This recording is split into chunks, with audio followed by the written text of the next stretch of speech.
সালটা ছিল 1367, যখন এই 100 বছর পুরনো বাড়ির কাজ শেষ হয়।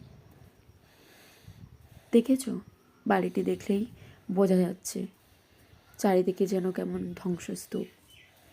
এই যে দেখছো, এই পুকুরটা অনেকটাই বড় পুকুর।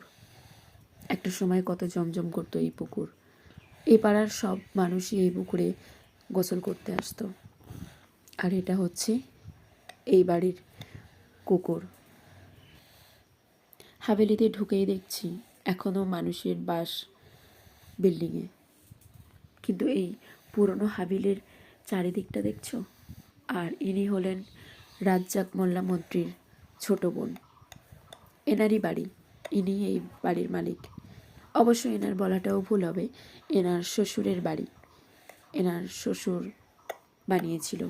উপরে দেখছো, আর সিঁড়িগুলো দেখো, উপরের ছাদগুলো কিন্তু সব কিছু কাঠ আর চুন সুরকি দিয়ে বানানো। এই যে আমরা উঠেছি দোতলায়, দোতলায় কেউই থাকে না। শুনেছি একটা সময় এখানে হরর শ্যুট করার জন্য অনেক লোক এসেছিল, কিন্তু এই বাড়ির মালিক শ্যুট করতে দেয়নি। দেখছো, সবই আছে, বিছানা, খাট, পালঙ্ক সবই আছে, কিন্তু মানুষ থাকে না। নিচের ঘরটাতে শুধুমাত্র থাকে। আর দেখছো উপরে এগুলো সব ফাটল ধরেছে। এই ঘরটা তো তালা মারা, বন্ধই থাকে টোটালি।